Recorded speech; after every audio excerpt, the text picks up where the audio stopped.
This podcast is brought to you by Most Valuable Podcasts, leading the league in podcasting entertainment.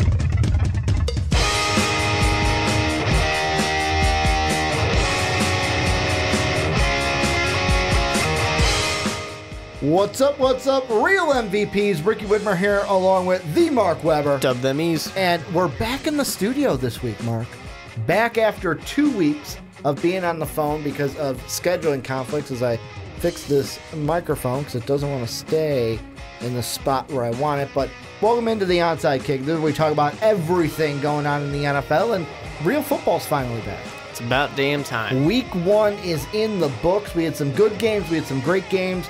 We had some not-so-good games as well. I mean, not too many of those compared to the great and good games. The Browns, off to their best start since 2014, so congratulations to them. Good for them. They still are winless under Hugh Jackson, but, you know, that tie is better than a loss. So. I honestly, for Hugh Jackson's record, to me, being 1-15-1 is worse than being 1-16. I have to say. And he did say that after the game that he's treating it like a 15. loss because they did not win the game. But it's like, you know what?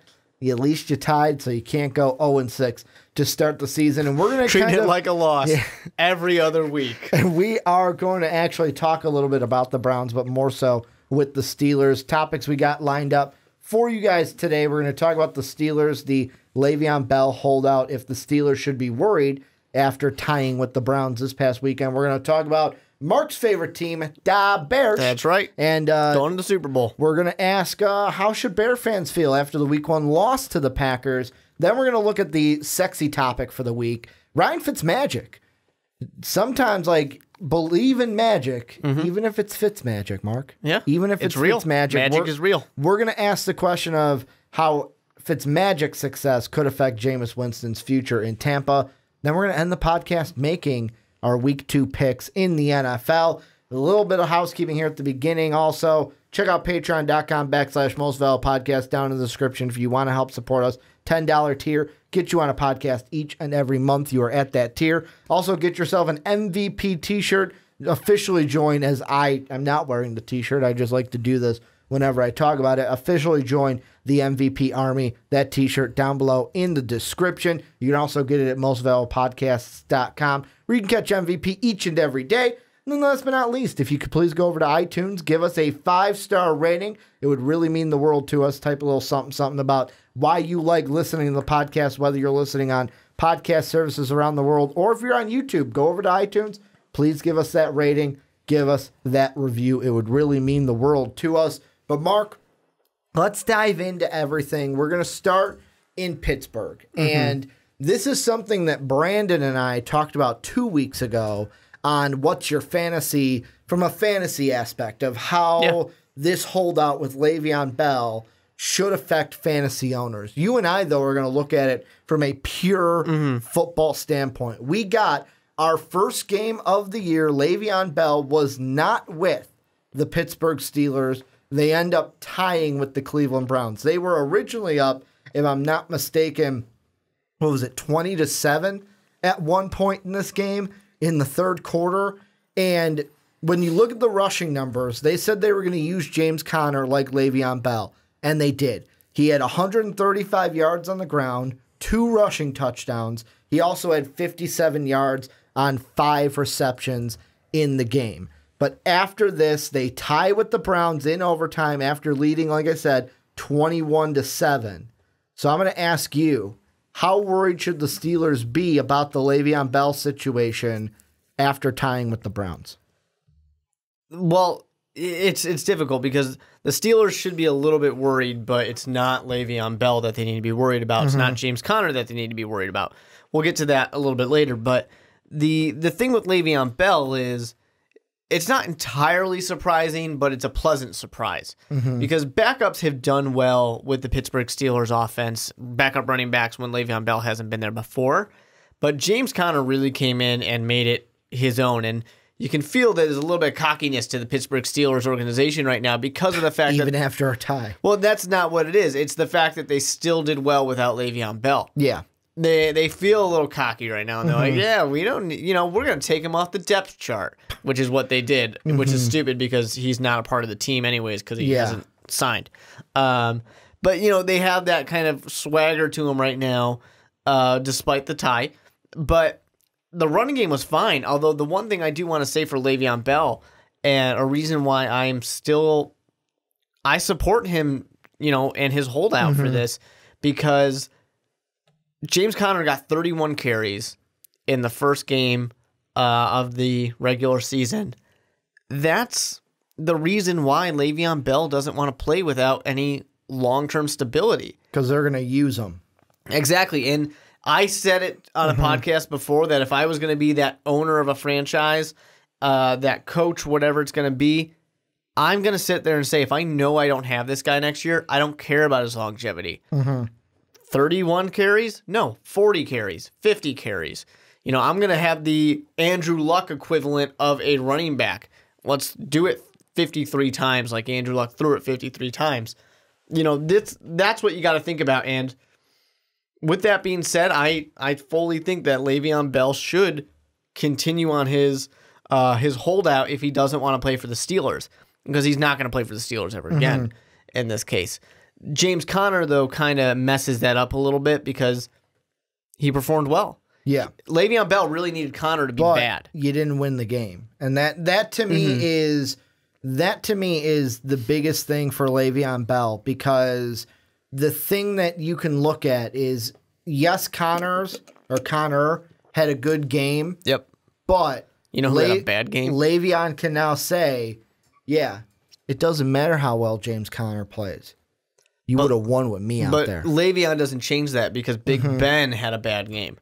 Big Ben was bad out there. And that doesn't matter which running back is out there. If your quarterback is going to be bad, your quarterback's going to be bad. And I don't think that Big Ben is a bad quarterback or anything like that. He's a little banged up right now. But he came out flat. He did not perform well. And that, I believe, is what really hurt the Steelers. James Conner had to perform well, because if he didn't, they were losing to the Browns. The Steelers would have lost. Yeah. So, if anything, James Conner has the rebuttal of, hey, I'm the only thing that kept us in the game. I'm the only thing that kept us from not losing. You would have rather have him win, but you had some forces working against you, and Big Ben's going to turn it around because he's proven time and time again that he can get it done. And he's the kind of guy that even if he's banged up, even if he's hurt, he's still going to go out there and play well. So I don't think that's too big of an issue. In the grand scheme of things, I don't think the Steelers need to be that worried. What I find interesting is I just see the tweet from Jeremy Fowler talking about how 744 total yards and 4 touchdowns in 5 games against Kansas City. That's Le'Veon Bell's stats. He knows how to beat Kansas City. He knows how to destroy that defense, but he's not there. What's going to be very fascinating is it a Le'Veon Bell thing, or is it just a Steelers running backs are able to do whatever they want against the Steelers? I'm sorry, against the Chiefs. If he goes out there and runs for 150 yards, something crazy like that, and I'm the Steelers, I'll say, you know what? Fine, Le'Veon. We'll let you go somewhere else. We'll trade you. And that's why I wanted to bring this up, because you brought up the T word. There was an article earlier yesterday, before the article in the news came out today that they took him off the depth chart, they were reporting, ESPN was, that the Steelers won't trade Le'Veon Bell, and they rescinded the franchise tag. And that the news at that point from that Adam Schefter article was that the Steelers, he says it right here, although Bell is constantly evaluating when to report, multiple sources around the league believe that he will join the Steelers sometime before the end of September. Until then, Bell will remain in Florida, training and absorbing fines of $853,000 for each game he misses. And this is what my thought was. All right, they said they're not going to trade him. They take away the tag. Are the Steelers then close to giving him his money? And why? Is it a Roquan Smith type situation, but not exactly? Where Roquan Smith was on language. Yeah. Le'Veon is, all right, we're closer now, but it's still going to take us about 2-3 weeks to get this deal done and get the money where it is. Because if I'm Le'Veon Bell, I'm sitting there going, you give me what I want or I'll walk. Yeah. And like that's why I'm with you, where I love Le'Veon basically because the whole thing of you've got this with multiple teams where it's like it's all about like who brought this up? Somebody on ESPN did. But Le'Veon's thinking about this as a business. And usually it's like, when a team does it, cuts Dez Bryant, gets rid of Tony Romo. Of course, I'm using 2 Dallas Cowboy references. But teams do stuff like that. Oh, that's just good business. Those guys are getting old. But when a player holds out because they want the money they deserve, the player's a bad guy. He's bad for the locker. Then you got all these offensive linemen. Bad for the team. I hated the offensive linemen this week coming out and speaking bad about Le'Veon because it's one of those, first off, don't air your dirty laundry. Like, that's a family thing where if you're fighting with your family, you're not going to air that grievances outside for the world to see. Usually those families we see on, like, live PD and Cops. Second off, when Le'Veon comes back, you're going to have to block for him. He's going to be the guy helping you hopefully win games and get to the playoffs and get to the ultimate goal of winning the Super Bowl. And the other thing I look at is, let's say Le'Veon is gone for 4 weeks. Let's see who they play in their next 3 games. Kansas City, which I will say, lost without Le'Veon. Tampa Bay at Tampa Bay. If Fitzpatrick looks anywhere half as near what he was in this first game, could be a loss at Tampa.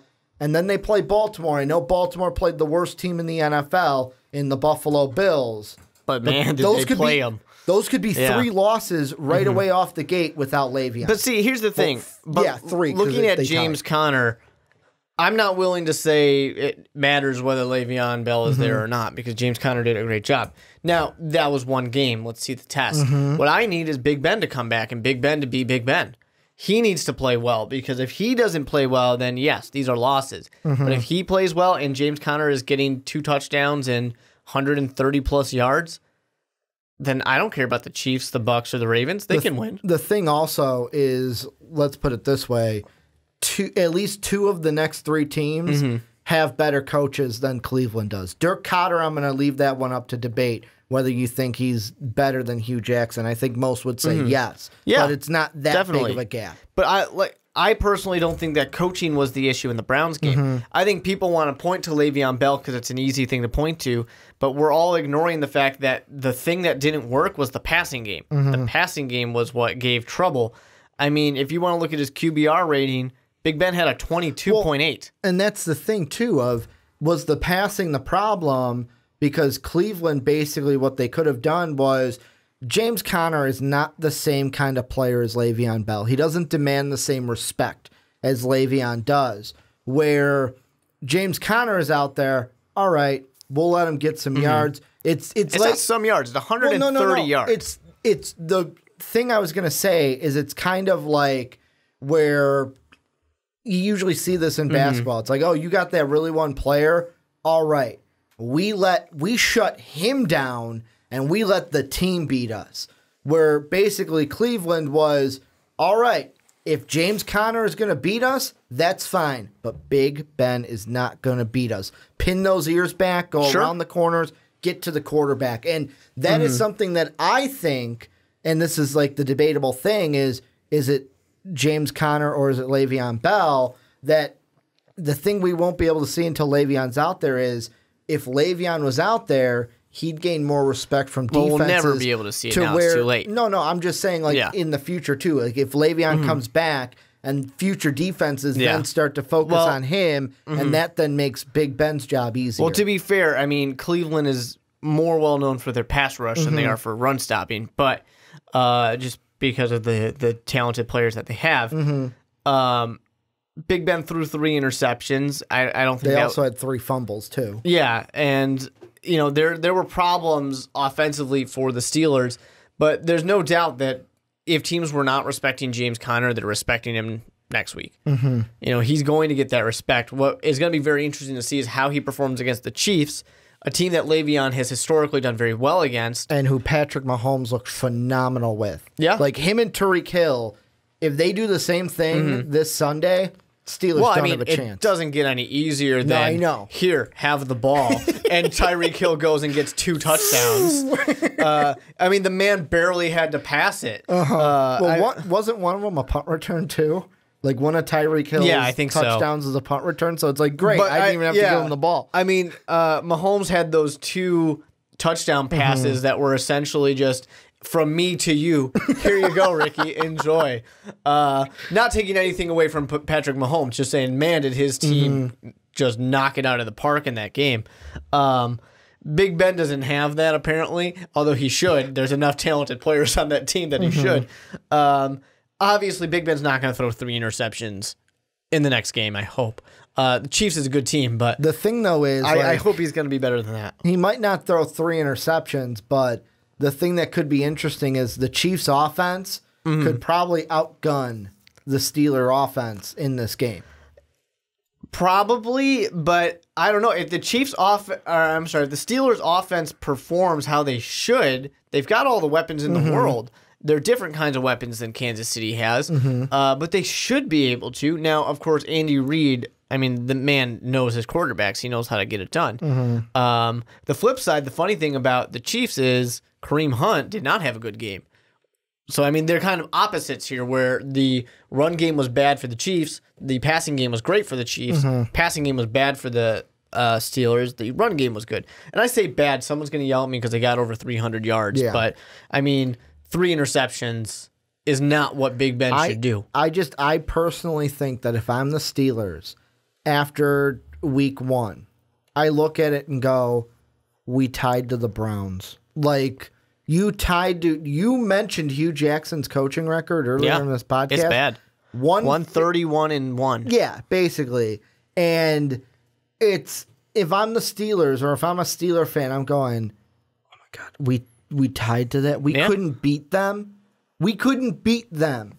And if I'm the Steelers looking at my next, even if you look at the next 4 opponents, even that first game that Le'Veon would be back. I know Atlanta didn't play well in that first Thursday night game. But they should bounce back. But you would think by week 5 they would have things in order and realize, hey, we can't throw it to Julio 10 times and that Tevin Coleman is open on a slant right at the end zone and could have walked in. And then, oh, wait, didn't we draft Calvin Ridley? Like, is he on the roster? We'll see what happens with Sarkisian. If you can't notice, I'm kind of upset with the Falcons that they didn't throw 1 pass to Calvin Ridley in that entire game. Like, at least give me 1 point. No, let them catch it and get 1 point.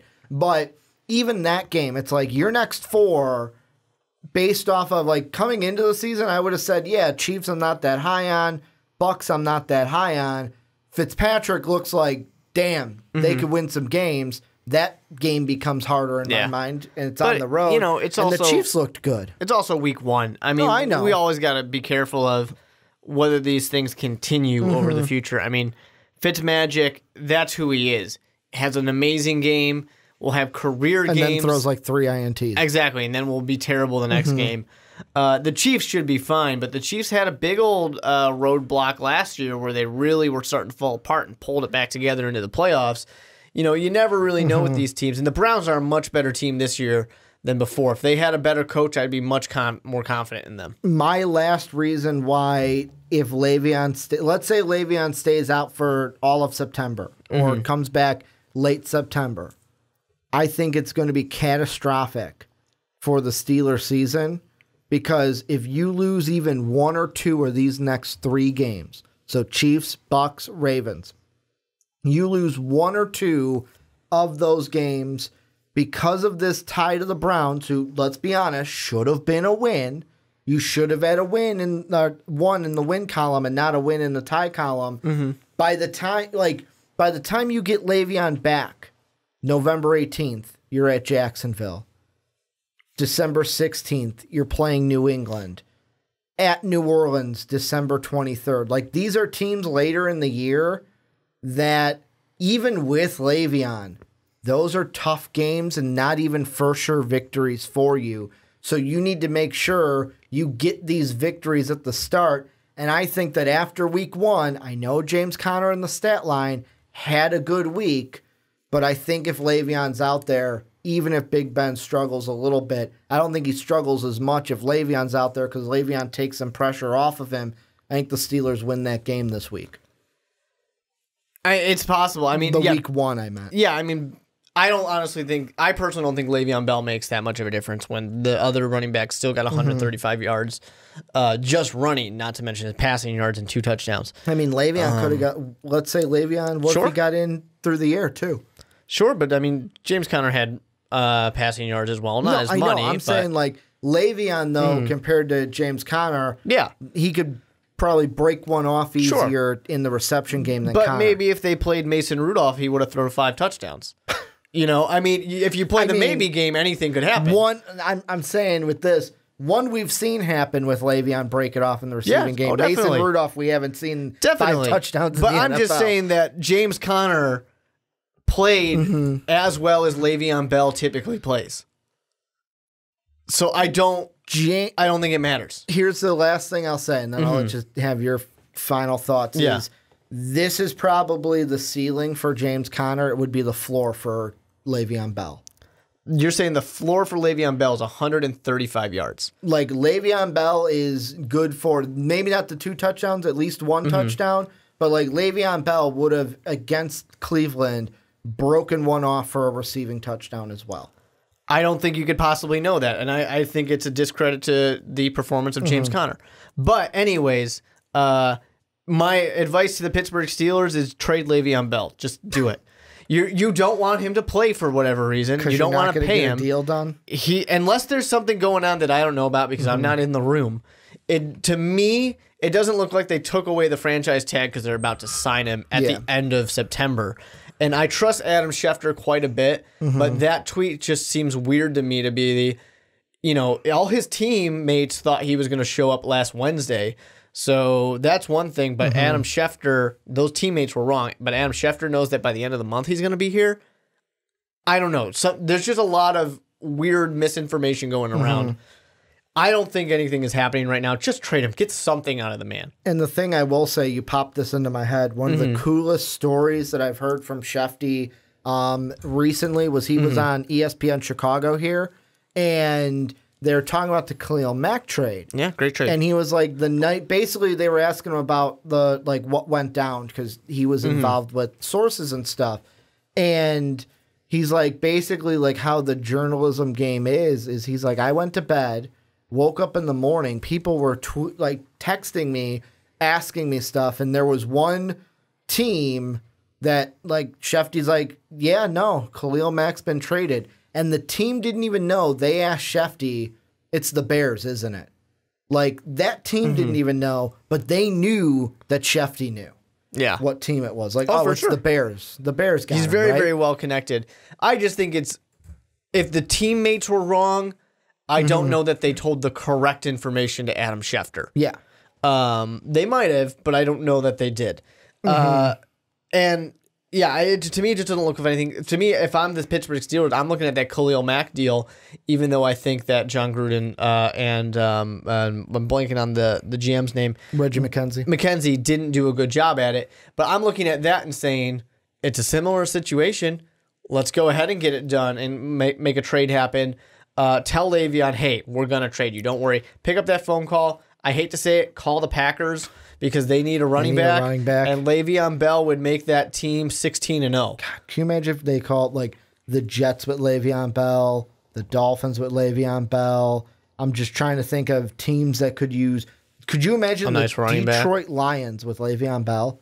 Like, I know they got Kerryon Johnson and they've got more things wrong with that team than the run game, but like, or like even like the Colts with Le'Veon Bell. Help out Andrew Luck a little bit. Like, Andrew Luck would be on his knees thanking God for that. There are or the 49ers. Jerick McKinnon goes down. Here's Le'Veon Bell, Jimmy. Right? Just have Le'Veon. The Bears gave up 2 first-rounders. Live free and Le'Veon. And the trades are weird, but they gave up 2 first-rounders, what's important. Steelers, don't you want 2 first-rounders? Don't give up your second and your fifth or whatever it was. But before we move on, the one thing, did you hear the stuff coming from the Rams about Khalil Mack? From the Rams? Yeah. No. So the Rams were in on the Khalil Mack deal. Apparently, they wanted to acquire him, give him a contract extension, trade him after this year. Basically, get him, sign him, get a Super Bowl out of him. Have him be amazing on this defense, then get draft picks out of him after this year. It's not a bad idea. Like, it's a very Madden kind of move to do. Could you imagine if they had Khalil Mack and Aaron Donald on that defense, both paid? Aaron be like, wow, their defense is going to be great. The for problem X with amount of that, years. Goodell comes out and says it is now illegal to touch quarterbacks. Sorry, everybody. You can't touch him anymore. Well, this is where you guys come in. Let us know what you think down below in that comment section. Le'Veon, what do you think is going to happen? When is he going to come back to the team? And let's say for the next 3 games, the Steelers are without Le'Veon. How will they do in the win-loss column? Let us know what you think down below in that comment section.